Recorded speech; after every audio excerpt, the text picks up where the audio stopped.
저희는 매스미디어 시대에 태어나서 매스미디어 시대에 자라왔습니다. 그리고 갑자기 소셜미디어 시대라는 거를 마주치게 됐어요. 인스타가 생겼고요, 스레드가 생겼고요, 틱톡이 생겼고 유튜브가 생겼어요.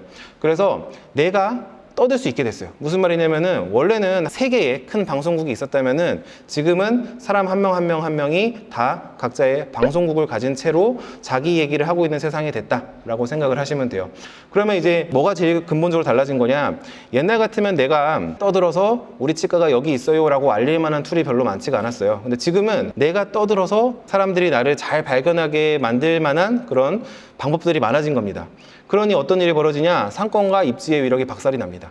기존에 완전 사람이 많이 지나다니는 사거리에서 개원을 한 사람 대 그 뒤에 이면에 도로에 있는 사람이 개원을 했을 때 원래 같으면 당연히 사람이 많이 지나다니는 입지가 좋은 곳에 있는 치과가 훨씬 잘 됐을 텐데 지금은 인터넷에서 나를 찾아오게 만들 능력이 없다면은 오히려 더 후면에 있는 작은 치과한테 질 수도 있는 세상이 됐다라는 말이에요.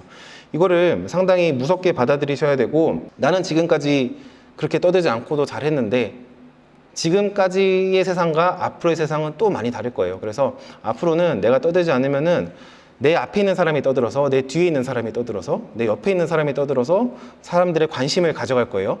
이 정해진 관심을 가져가게 되면은, 관심이 없어진다는 말은 이제는 우리 치과에 오는 손님이 없어진다라는 말과 동일하게 생각을 하셔도 됩니다.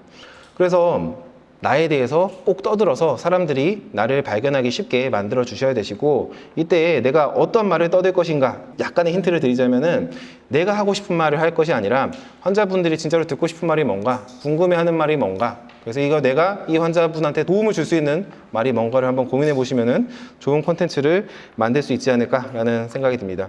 자, 두 번째예요.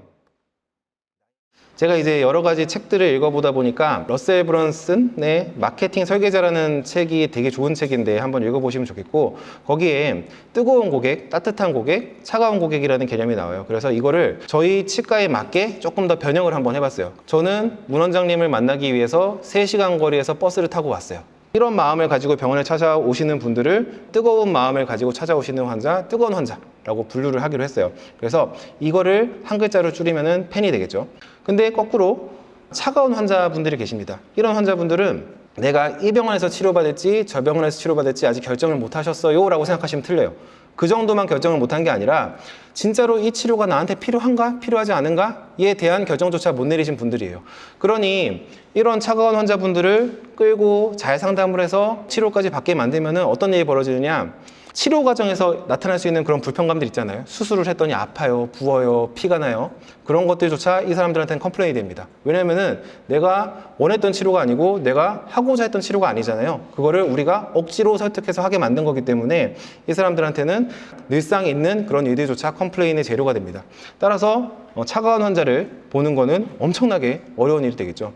그렇기 때문에 제가 지금 환자 관계 관리에 대해서 말씀을 드리고 있잖아요. 저는 어떤 말씀을 드리고 싶냐면은, 차가운 환자가 우리 병원에 왔을 때 잘 설득해서 끌고 가봅시다라고 말씀을 드리고 싶은 게 아니라, 이 사람들이 아직 나를 보기도 전에, 나를 만나기도 전에 어떤 사람은 문 원장님한테 꼭 치료받고 싶어요 라고 오시고, 어떤 분은 그냥 와보신단 말이에요. 어떤 차이가 날까요? 제가 이 사람이 나를 만나기 전에 깔아놓은 콘텐츠에서 차이가 나게 됩니다. 내가 이 사람들의 마음을, 애초에 차가운 사람들을 좀 더 따뜻하게, 당신은 이런 치료가 꼭 필요해요, 이런 치료를 꼭 받으셔야 돼요 라고 만들어 놓고, 그 사람들이 우리 치과에 왔을 때 우리 치과가 경험하는 스트레스나 이런 것들이 확연하게 줄어들게 될 거예요. 그래서 제가 뭐를 말씀을 드리고 싶냐면은, 아직 환자가 우리 치과에 오지도 않았어요. 근데 이 사람과의 관계를 관리를 하자고 말씀을 드리는 거예요. 만약에 이렇게 관계를 관리할 수 있는 단계가 있다는 것도 모르신다면은 당연히 환자가 우리 치과에 안 오게 되겠죠. 그리고 환자와의 관계를 관리하려면은 뭐가 와야 관계를 관리를 할 거잖아요. 환자가 아예 안 오게 될지도 몰라요. 그래서 이런 부분에 대해서 꼭 관심을 기울여 주셔야 되시고, 지금 말씀드린 1, 2번은 사실은 마케팅에 대해서 말씀을 드릴 때, 저는 마케팅이라는 게 뭐냐, 우리 치과를 아니면 나를 세상에 알릴 수 있는 모든 활동을 저는 마케팅이라고 생각을 합니다. 근데 그렇게 알릴 때 내가 돈을 써서 광고를 태워서 알리는 그런 방법을 광고라고 말씀을 드리고, 내가 일관된 행동과 일관된 사고를 가지고 일관된 진료를 하면서 일관된 콘텐츠를 일관성 있게 쌓아 나가서 우리 병원의 모습을 만들어냈을 때 그거를 저는 브랜딩이라고 말을 합니다. 광고가 됐건 브랜딩이 됐건 중요한 거는 이 내 모습을 과장을 하지 않는 거예요. 내가 내 모습을 과장을 하게 되면 어떤 일이 벌어지냐면은 환자분들의 기대치가 높아진 상태에서 병원을 방문하게 되세요. 혹은 내가 줄 수 없는 거를 기대를 하고 병원에 방문하게 되십니다. 그럼 당연히 내가 그거를 제공하지 못하면 이 사람의 마음은 차가워지겠죠? 내가 뭔가 조금 욕심부려서 우리 병원에 더 많은 사람을 데려오고 싶다고 과장을 하는 순간 더 어려운 사람들이 찾아오게 되는 거예요. 네, 오늘 와주셔서 네. 감사합니다. 아유, 아닙니다. 네, 저희 환상의 첫 번째 네. 환자시잖아요. 네네네. 어떤 강의를 해주실지 간단하게 소개 좀 부탁드립니다. 오늘 이제 말씀드릴 내용은 이제 환자 관계에 대해서 원장님들이 어려워하시는 부분이 많으신 것 같아가지고 그 부분들을 어떻게 하면 조금 더 쉽게 풀어갈 수 있을까. 그래서 실질적으로 병원에 환자분들이 더 많이 남아 있으실 수 있게 할 수 있을까에 대해서 좀 말씀을 드려보려고 찾아왔습니다. 네, 감사합니다. 혹시 네. 천안에 너무 부담스러우시죠? 약간 그래. 천안에 있는 서울비디치과 불당 본점 대표 원장으로 있는 문석준이라고 합니다.